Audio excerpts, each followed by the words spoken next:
명태균 씨 휴대폰을 보면 그런 자료들이 다 나와 있겠네요. 네, 나와 있을 겁니다. 네, 총장님, 이 부분 똑똑하게 똑바로 수사하셔야 됩니다. 수사는 다 법과 원칙대로 하고 있습니다. 네. 예. 방금 들은 얘기 똑바로 수사하셔야 됩니다. 자, 국민의힘 책임당원이라고 하셨는데 몇 년 정도 책임당원이셨어요? 지금 한 2년 정도 2년 됐습니다. 정도 되셨고요.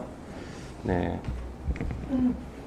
자, 아까 잠깐 얘기 나왔는데 그 PC를 압수수색 당했고 그게 지금 창원지검에 있는 거잖아요. 네. 네, 이 압수물 환부 언제 받으셨나요? 아직 못 받으셨죠? 아직 못 받았고 이제 휴대폰은 휴대폰이랑 받았고요? 이제 제가 썼던 하드만 몇 개 이제 돌려받았습니다. 네. 지금 그 얘기되는 PC는 명태균 씨가 자료를 준 것을 저장한 PC인 거죠? 명태균 대표가 쓰던 컴퓨터 본체입니다. 아, 쓰던 컴퓨터예요? 네. 이제 거기에는 지금 방금 말씀하신 김건희 여사와의 녹음 파일이나 아니면 카톡 이런 것들이 있다라는 있는 걸로 알고 있다라는 것이죠? 네, 정확히 확인 안 해봤지만 있는 걸로 알고 있는 것이죠. 네. 네. 자, 혹시 증인이 그러니까 명태균 대표가 김건희 여사와 통화하는 것을 옆에서 보거나 들은 적은 있으세요, 혹시? 통화하는 거는 직접 본 적은 없습니다. 없고 대신 네. 통화했다라는 얘기를 녹음은 들은 적이 녹음을 들은 적은 네. 있고요. 네. 그리고 문자나 카톡 같은 것들은 직접 보신 적이 있어요? 텔레그램 대화 내용을 일부 이제 보여줬던 부분이 있고 이제 뭐 이렇게 저렇게 이제 내용을 올렸을 때 네. 체리 따봉이라 해서 체리 이모티콘 네. 그거 네. 이제 받았다라고 보여준 적이 있습니다. 아, 그런 것도 자랑하고 보여주고 그랬어요? 네네. 네, 그런 것들은 기억이 좀 생생하신가 보네요. 체리 이모티콘이라 네. 네, 그건 기억납니다. 알겠습니다. 자, 얼마 전에 공개된 카카오톡이 있었잖아요. 명태균 대표와 김건희 여사와의 카카오톡에 네. 뭐 철없이 떠드는 우리 오빠 용서해 주세요. 무식하면 원래 그래요. 사과드릴게요. 뭐 이런 내용 있던 거 기억나시죠? 네, 기억납니다. 네. 아까도 오빠가 윤석열 대통령으로 알고 있다라고 했는데 여기서 말하는 오빠도 윤석열 대통령으로 혹시 이해하고 계신가요? 네, 저는 윤석열 대통령으로 이해하고 있습니다. 네. 왜 그렇게 판단하신 근거가 있으세요? 친오빠하고는 명태균 대표하고는 소통을 잘 안 했던 걸로 저는 들어서 아, 그래요? 네. 실제로 명태균 씨도 처음에는 윤석열 대통령인 것처럼 얘기를 했다가 최근에 갑자기 입장을 좀 바꾼 것 같아요. 네, 보셨죠? 네. 네. 원래 그렇게 입장을 자주 바꾸는 편입니까, 그분이? 웬만하면 잘 안 바꾸시는데 네. 뭔가 다른 압력이 이렇게 감정이 변동이 되지 않았을까라는 네. 생각에 지금 수사도 받고 네. 있고 윤석열 정권에 세게 한번 들이받았다가 뭔가 압력이나 화해 제스처들이 들어왔을 가능성이 있다라고 보시는 거예요? 네, 저는 그런 게 있다고 봅니다. 네, 그럴 것 같습니다.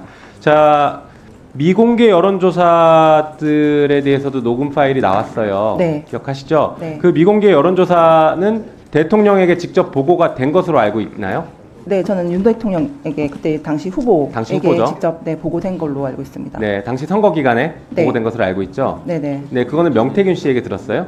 네, 명태균 씨가 저한테 이제 녹취에도 들어보면 네. 윤석열 총장한테 후보한테 네. 보고해야 된다. 궁금해하니까 빨리 자료 만들어 달라. 네. 하기 때문에 저는 윤석열 대통령 저 후보한테 보고가 됐다라고 생각하고 있습니다. 당시 그러니까 명태균 씨가 윤석열 후보에게 어떤 방식으로 보고한 것으로 알고 있어요? 실물로도 가지고 갔었고, 네. 그 나중에는 카톡으로 제가 보고서를 드리면 네. 전달을 해서. 카톡을 전달하는 방식으로. 네네네. 네, 그러면 명태균 씨 휴대폰을 보면 그런 자료들이 다 나와 있겠네요. 네, 나와 있을 겁니다. 네, 총장님, 이 부분 똑똑하게 똑바로 수사하셔야 됩니다. 수사는 다 법과 원칙대로 하고 있습니다. 네. 예. 방금 들은 얘기 똑바로 수사하셔야 됩니다. 네. 네, 또 더 말씀하실 거 있으세요?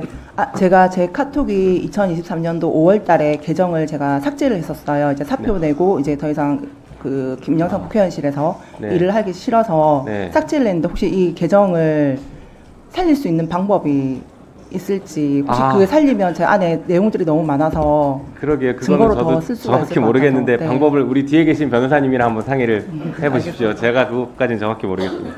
자, 그리고 그때 미공개 여론조사가 사실 여론 조작들이 있었잖아요. 네. 그렇죠. 네. 그러면 윤석열 대통령한테 보고될 때, 후보에게 보고될 때 그 여론조사가 조작된 조사였다라는 것을 얘기하면서 보고한 것으로 알고 있나요? 아니요. 조작했다라는 내용으로는 보고를 한 적이 없고 네. 저한테 이제 지시를 할 때 일부적으로 이제 이거 데이터를 조금 손을 대라, 네. 조작을 해라라는 지시는 있었습니다. 했고 그러면 실제 윤석열 대통령한테 보고할 때는 조작했다고 보고했는지 아니면 그냥 보고했는지까지 정확히 모르시는 모릅니다. 거죠? 네. 네.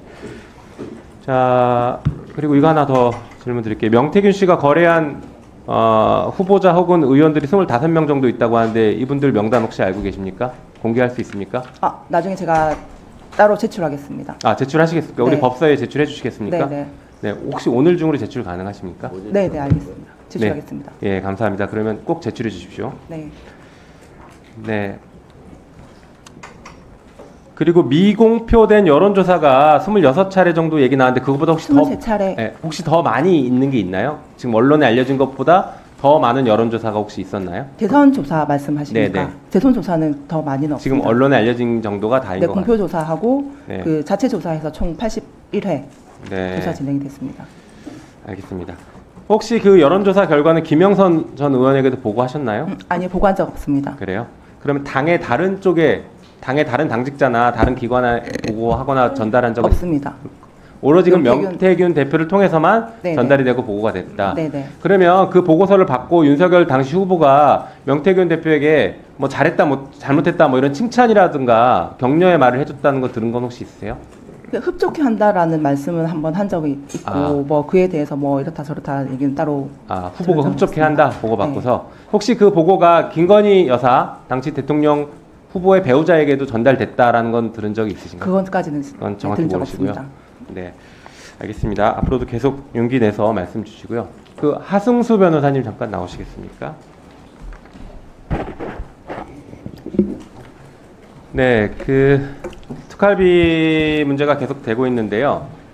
잠깐 자료 한번 보시죠. 자, 아까도 뭐 마약 수사 얘기가 잠깐 나왔는데 마약 수사와 관련된 특활비는 2024년 기준으로 2억 4,800이고 2023년 기준으로 2억 7,500입니다. 그런데 특활비를 이 마약 수사와 관련해서 쓰지 않고 다른 곳에 썼거나 아니면 쓴 것에 대한 결산을 이 마약 수사 얼마 썼다고 결산하지 않는다라고 하면 법 위반 아닙니까? 그렇습니다. 그 특수활동비는 용도가 매우 제한되어 있는 돈이기 때문에 네. 용도 외로 사용하면은 업무상 횡령이나 특가법상 국고손실죄에 해당될 수 있습니다. 네. 그거 말고도 이제 특활비 문제를 오랫동안 제기하셨고 자료도 많이 확보하고 소송에서 승소를 하셔서 그렇게 했는데 보니까 몇 가지 문제점이 있습니다. 말씀드려 볼게요. 특수활동비와 관련된 공공기록물을 무단으로 폐기했다는 의혹이 있고요. 실제 확인하셨죠, 그건? 예. 뭐 목적이나 용도에 맞지 않게 특활비를 오남용했던 것, 그리고 현금 저수지를 조성해서 그러니까 불용액을 영원으로 처리하면서 현금 저수지를 조성했다라는 것도 직접 확인해서 밝혀내신 거고요. 그다음에 정보공개 청구 소송 당시 특수활동비 자료 부존재라고 하면서 법원에 허위 답변을 했습니다. 1분 더 주시면 마무리하겠습니다. 네. 자, 이런 것들이 각각 범죄에 하지 않나요? 어떻게 보십니까? 다 범죄에 해당이 됩니다. 그리고 특히 이제 네. 자료 무단 폐기라든지 뭐 세금 오남용이라든지 또 법원에 허위 공문서를 작성해서 행사한 부분들을 명백한 범죄에 해당한다고 생각합니다. 네, 보니까 뭐 그 기록물 무단 폐기나 공용서류 무효, 업무상 횡령, 국고손실죄 등등 아니면 허위공문서 작성죄, 행사죄 이런 것들이 다 있는 것 같습니다. 네. 혹시 여기에 대한 법적 조치를 취한 것은 있으신가요? 지금 이제 자료 무단 폐기 같은 경우는 고발을 했는데 네. 검찰에서 불기소 처분해가지고 지금 대검찰청의 재항고 사건이 예. 계류 중에 있습니다. 자, 우리 지금 옆에 계신 검찰총장, 심우정 검찰총장도 이 특활비 문제에 대해서는 자유롭지 못한 분이에요. 실제 법무부에서 근무했을 때도 특활비를 다루는 역할을 했었고, 뭐 검찰 과장도 했고 기조실장도 했고 하면서 특활비를 직접적으로 다루는 일들을 했습니다. 혹시 조사하신 자료 중에 우리 검찰총장과 관련된 자료들이 있었나요?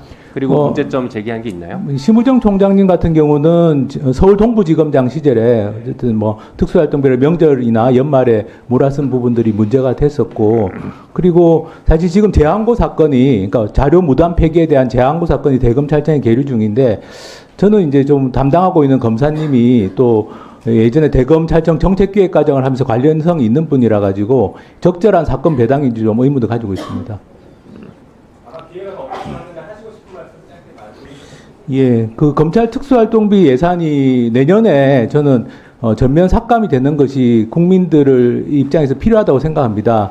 지금 대검찰청이 아직도 정보 공개를 거부하고 있어서 지금 2건의 정보 공개 소송이 추가로 진행 중에 있고, 그리고 앞서 말씀드린 것처럼 수많은 세금 오남용 사례들이 이미 드러난 상황입니다. 따라서 검찰이 정말 기밀 수사에 쓰고 있다는 걸 입증하지 못한다면 저는 내년도 특수활동비 예산은 전액 삭감되는 것이 타당하고 특수활동비가 아니더라도 사실 특정 업무 경비라는 예산을 통해서 충분히 수사에 사용할 수 있기 때문에 특수활동비는 현재 상황이라면 저는 전면 삭감하는 것이 타당하지 않을까 생각합니다. 여러분들은 지금까지 이런 이슈들을 보게 되면 어떤 생각이 드셨나요?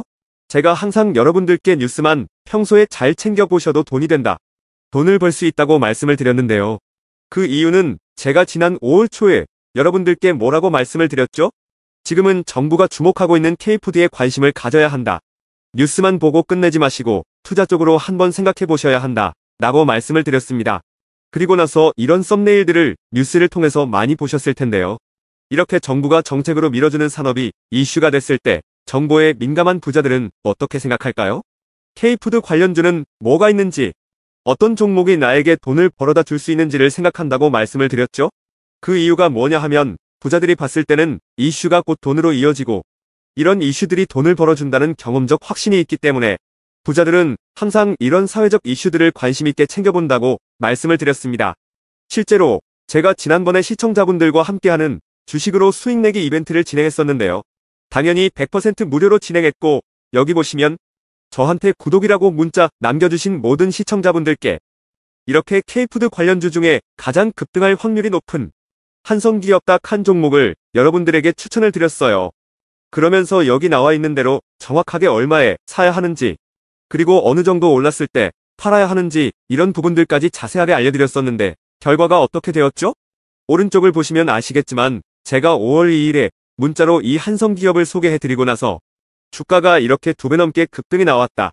그래서 당시에도 굉장히 많은 분들이 제가 드린 한성기업으로 수익을 내셨을 텐데요. 다시 한번 축하드린다고 말씀을 드리고 이번에도 마찬가지입니다. 최근에 정부가 집중적으로 밀고 있는 산업이 해외 건설 시장이고 그 중에서도 K신도시에 대한 관심도가 계속해서 높아지고 있기 때문에 관련 종목들이 부각받을 수밖에 없다. 그 중에서도 정부가 가장 핵심적으로 밀어줄 것으로 예상되는 K신도시 대장주 한 종목에 돈이 몰릴 것이다. 당연히 우리가 이쪽으로 생각해야 한다는 겁니다.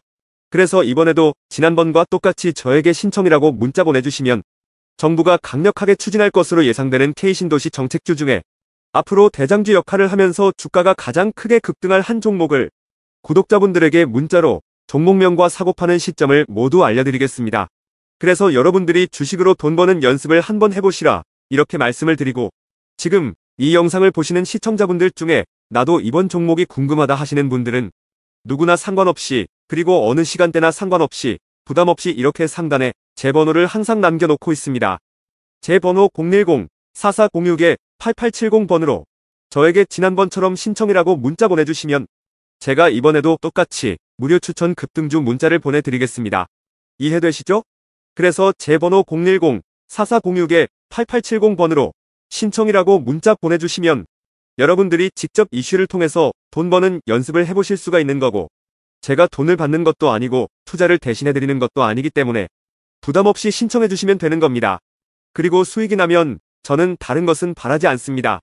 제 채널에 구독, 좋아요 한 번씩만 눌러주시면 감사하겠습니다.